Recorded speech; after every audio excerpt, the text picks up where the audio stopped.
बंधुओं, सादर अभिवादन। कर्मकांड। कर्मकांड के संदर्भ में डॉक्टर एनी बेसेंट ने लिखा था कि मैंने दुनिया के 10-15 धर्म पढ़े हैं। यदि सभी धर्मों को मिला दिया जाए तो एक धर्म जो विश्व धर्म जैसा बनेगा वह सनातन हिंदू धर्म दर्शन की तरह बनेगा। इस तरह सनातन हिंदू धर्म दर्शन एक विश्व का श्रेष्ठ धर्मों में से एक है। किंतु यदि इससे कर्मकांड निकाल दिए जाए तो वरना यह वस्तु धर्म है। तो कर्मकांड की भर्त्सना इतिहास में भी होती रही है। कबीर ने भी लिखा था, पाथर पूजे हरि मिले तो मैं पूजूं पहाड़।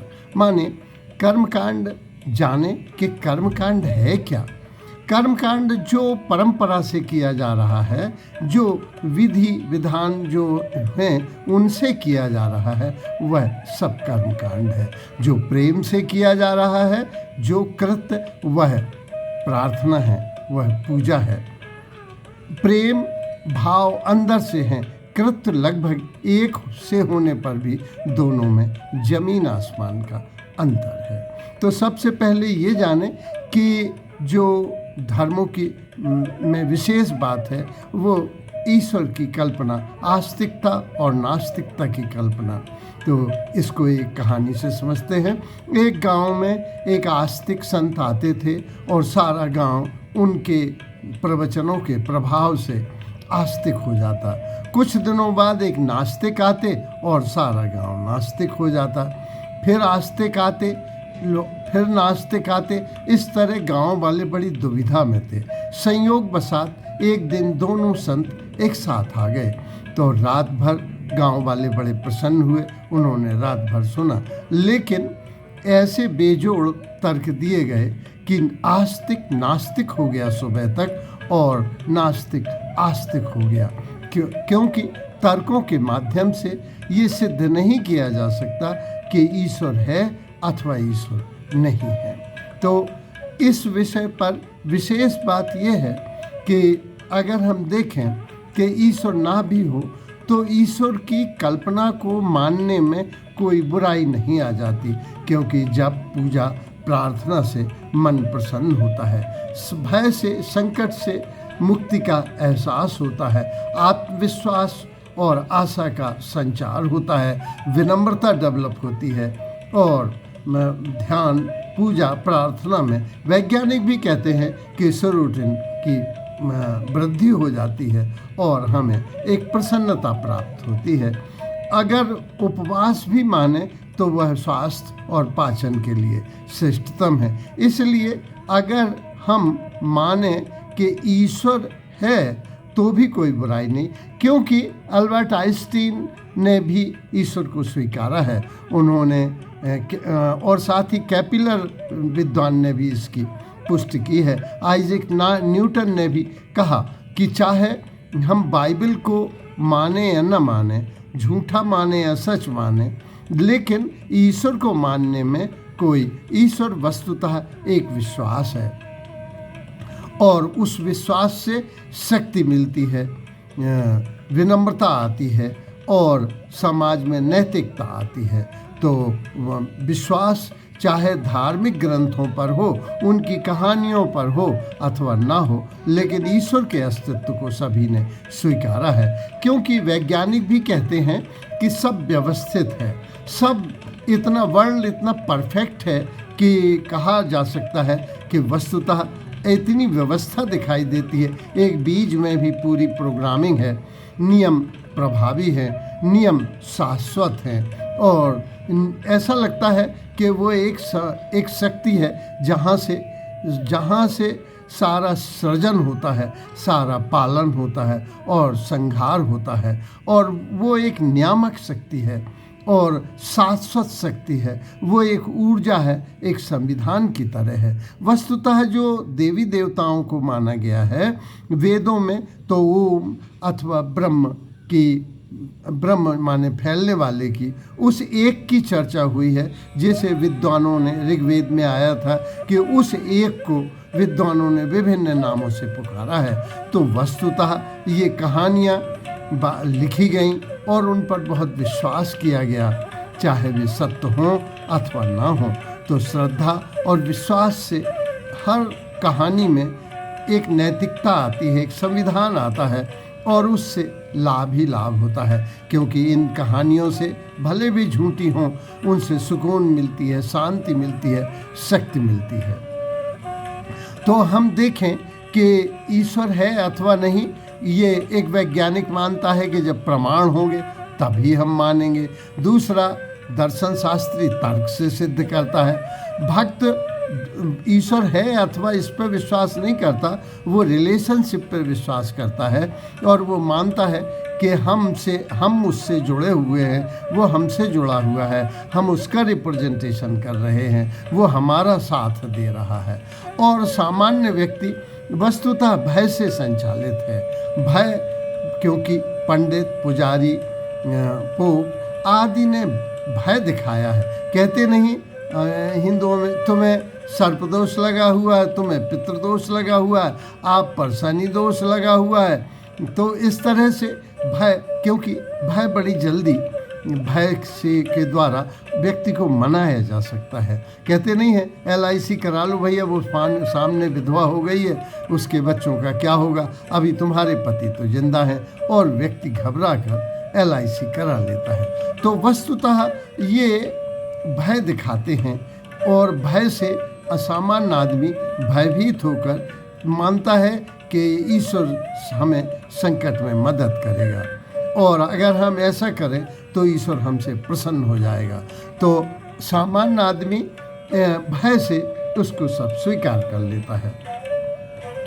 अच्छा, इसमें गीता में भी आया है कि 9वें अध्याय के 26वें श्लोक में कि मैं विधि विधानों में नहीं पढ़ता, मैं तुम्हारे भाव देखता हूँ।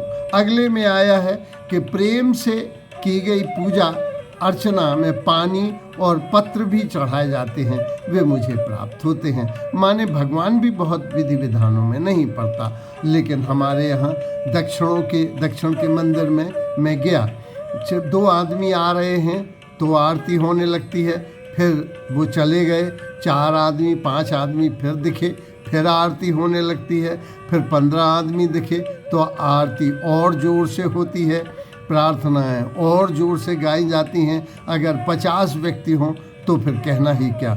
इस तरह से आरती हो रही है, भगवान की तबीयत खराब हो रही है।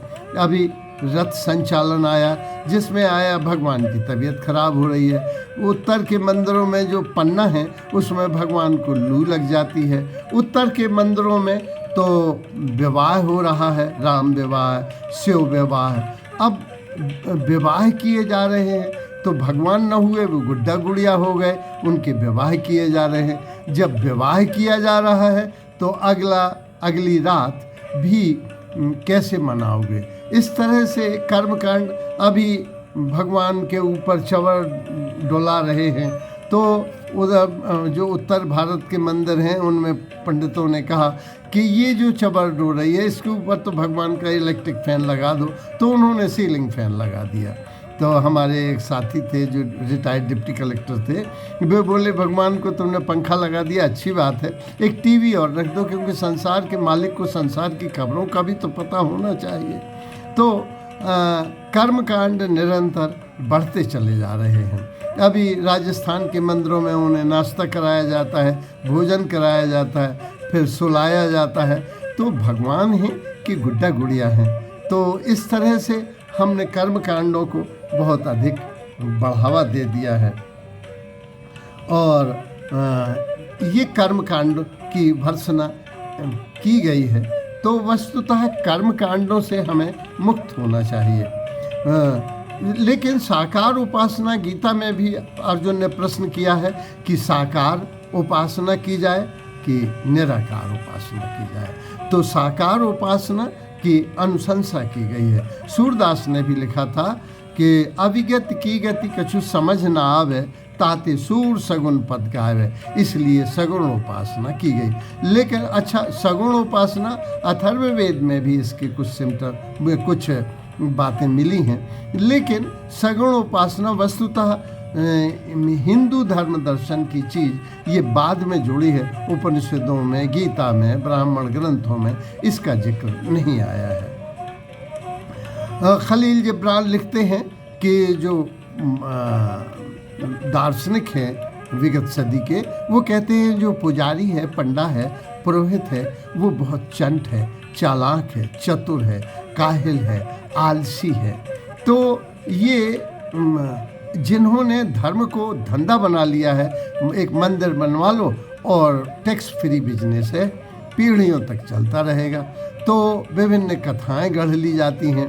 तो जो कथाएं हमें समझ में नहीं आती, जैसे पहले इंद्रधनुष नहीं समझ में आता था तो इंद्र की प्रत्यंचा थी, पहले सूर्य ग्रहण और चंद्र ग्रहण नहीं समझ में आते तो राहु और केतु। तो इस तरह से अब हमें विज्ञान की भाषा में इसको वैज्ञानिक पृष्ठभूमि पर धर्म को रखना होगा, क्योंकि नई पीढ़ी जो जैन जी आने वाली है वो आपके कर्म कांडों को देखकर बिचक जाएगी। अभी जो पीढ़ी है वो संस्कार बस पैर छूती है, क्योंकि उन्होंने बचपन से पैर छुए हैं, बचपन से नमाज अदा की है। तो ये तो संस्कार बस चल रहे हैं, लेकिन कर्म कांडों से हमें मुक्ति पाना होगी। जो प्राण प्रतिष्ठा है, अगर भक्त प्राण प्रतिष्ठा करता तो भगवान मूर्ति में प्राण प्रतिष्ठा हो जाती, क्योंकि एकलव्य ने भी द्रोणाचार्य की प्राण प्रतिष्ठा की थी। लेकिन पंडित लोग कर रहे हैं। पंडित को भली भांति पता है कि मैं रोज ये पूजा करता हूँ, मेरी समस्याएं नहीं सुलझ रही, इस मूर्ति में कुछ नहीं है। तो पंडित पुजारी ये भय दिखलाकर और धर्म को धंधा बनाकर कर रहे हैं। तो हमको भविष्य में बचना चाहिए कर्म कांडों से। और क्योंकि अभी मैं कल ही अपने नाती को बतला रहा था कि हनुमान जी पहाड़ लेके उड़े, तो वो बोले गलत, कोई आदमी उड़ नहीं सकता और उड़े भी तो पहाड़ लेके नहीं उड़ सकता। तो फिर हमें नए ढंग से समझाना पड़ा कि भगवान हनुमान जी के पिताजी थे पवन, और उनको एक डिवाइस मिली हुई थी, वरदान मिला हुआ था, जिसकी वजह से वे उड़ जाते थे। और हवा में तो प्रवाह होता है, तो वो खुद ही बोला कि तब तो पहाड़ भी उड़ सकता है। तो उस वैज्ञानिक ढंग से हमें धर्म की संरचना करनी होगी और कर्म कांडों से अपने को मुक्त करना होगा और धर्म को मुक्त करना पड़ेगा, क्योंकि धर्म और विज्ञान अन्योन्याश्रित हैं, एक दूसरे से जुड़े हुए हैं। वस्तुतः यह अलग नहीं है। धन्यवाद।